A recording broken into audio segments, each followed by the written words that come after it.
Okay, just speak up if you can't hear. Will do. Okay.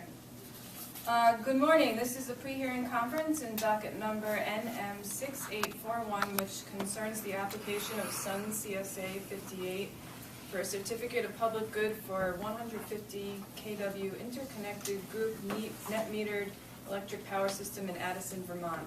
My name is Andrea McHugh, and I am utilities analyst for the Vermont Public Service Board, and the board has appointed me to be the hearing officer for this proceeding.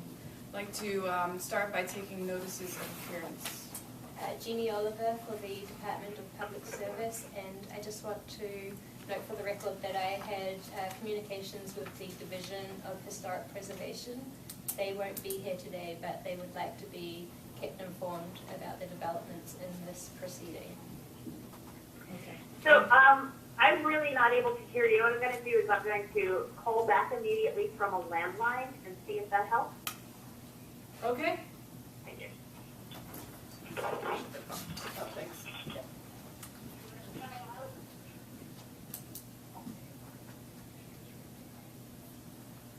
Hello. Keep going with notices of appearance. Certainly. Ritchie, Berger of Dinsey, Knapp, and McAndrew for the applicant, SunCSA 58 LLC. Charles Kelly, professional engineer, registered Vermont, Pennsylvania, here for the claimant. Stephanie Allen, interviewer.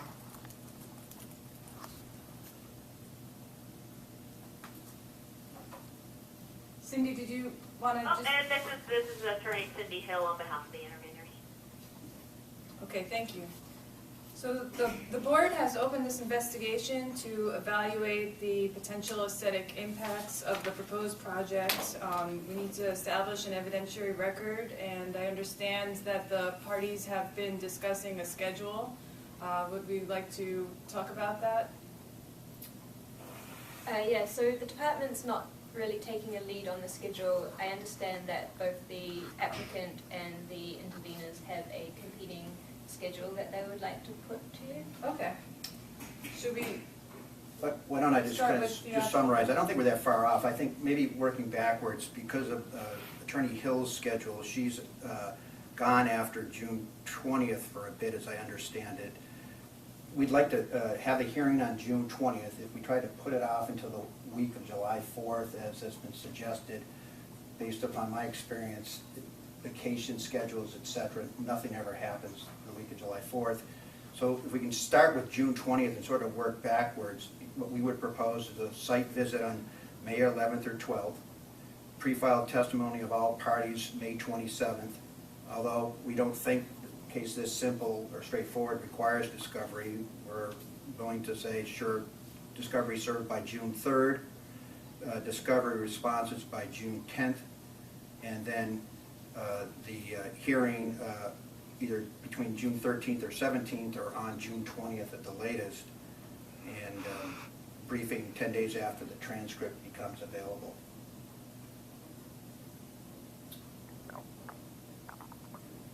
That would give the parties adequate time. It's a straightforward issue as to potential impact on aesthetics, and we can get this ready and heard, I would suggest, by June 20th at the latest.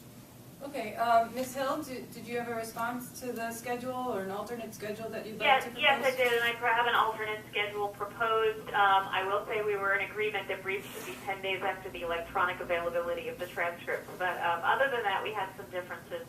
I had proposed the site visit on Monday, May 16th, and my understanding is that my clients were not available at the earlier proposed dates. I had proposed pre-filed testimony of all parties by June 6th, discovery buy-in to all parties by June 13th, responses to discovery by June 20th, and then I had another insertion there of pre-filed rebuttal or MOUs by June 27th, and then hearing the week of July 4. And the basis for that proposal, which is just slightly expanded from that proposed by the developer, has several aspects. One is that my clients certainly had not engaged their experts at this point, and are continuing to work on that, but this seemed a more realistic schedule for ensuring that. As of my conversation with Attorney Wonderly this morning, the developers, the applicant had also not finalized that arrangement with experts. So the site visit at the 16th, which was the first sort of available day for my clients in that time window, allowed time for everyone to settle on their experts and have them be available for that site visit. And then the buffer of time that I proposed between the site visit and the pre-filed testimony was to also allow for the possibility of allow for a settlement conference and conversation before the investment of having the pre-filed testimony, particularly when you're dealing with experts and so on, prepared. So it allows a buffer for the conversations to occur before that plunge, as it were, in terms of the economics. Ditto with my request for a time for pre-filed rebuttal or MOUs, because that allows another window for conversation after all the testimony and discovery are in, if we get to that point.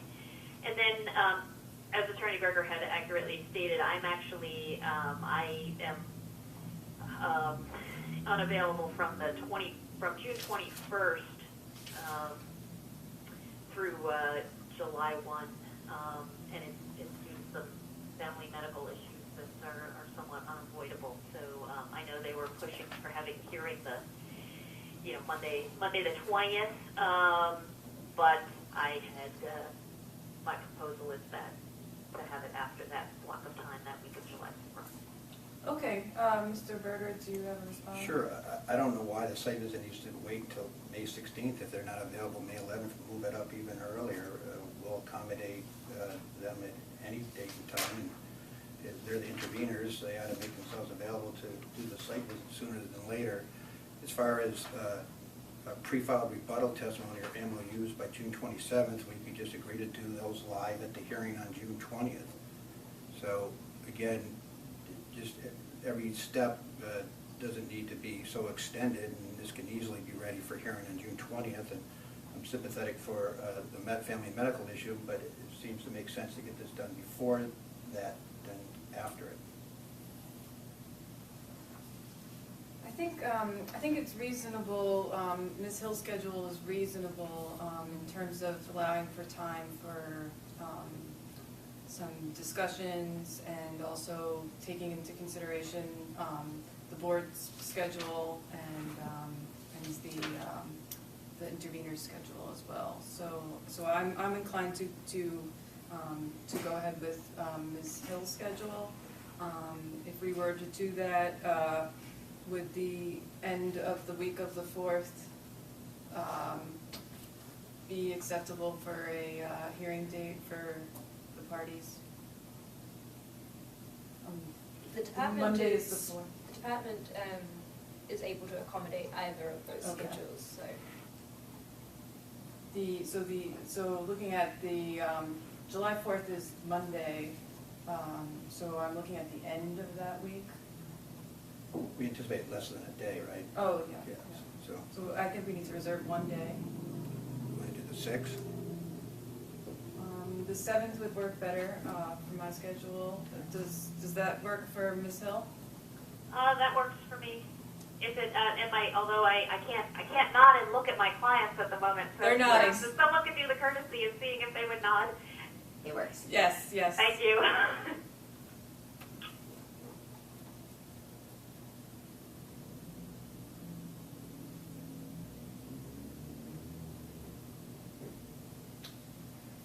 Okay, and then in terms of the site visit, the 11th and the 12th don't work for the interveners. And that's just the week after next, so going much earlier than that would be tight for myself.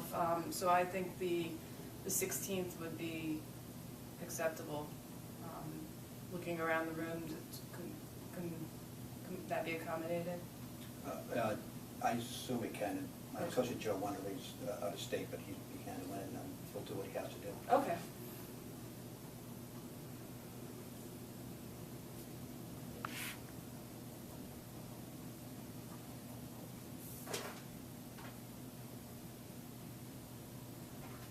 Okay, so let me read the schedule that I think that we'll move ahead with, which is a site visit in Addison on May 16th, pre-filed testimony on June 6th, Monday, June 6th, and discovery on June 13th. Responses to discovery on June 20th. And we'll have a June 27th target date for either rebuttal testimony or an MOU.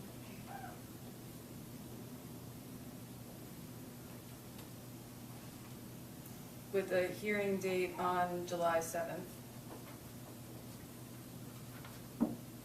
Thursday, July 7th.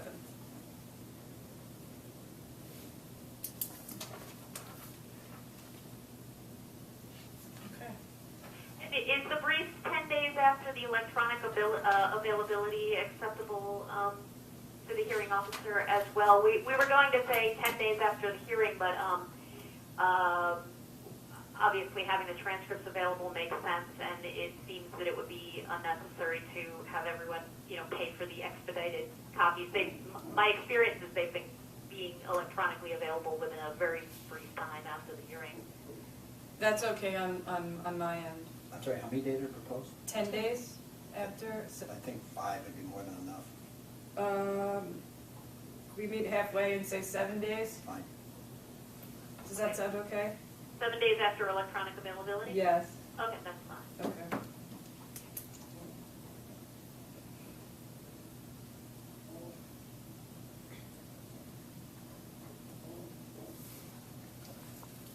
Okay, I'll issue a pre-hearing conference memorandum with the schedule. Are there any other issues that we should discuss today? It might be helpful just to have on the record what the issues are limited to in this case. Yes, I agree that would be helpful. From the perspective of the board, the order was limited to aesthetics. Are there specific pieces of information that either the petitioner or the interveners wish to put on the record regarding the interests that they are seeking to put forward?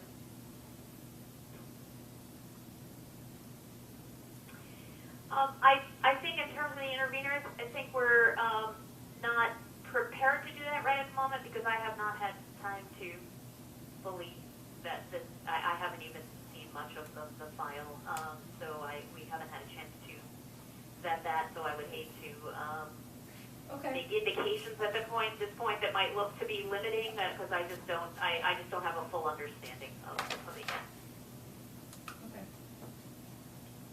We just intend to show full compliance with the board's rule and its order. Okay, I think that's everything on my end. Or any other issues that we should be aware of? Okay. Thank you very much for coming today. This meeting is adjourned. Thank you. Thank you. Yeah.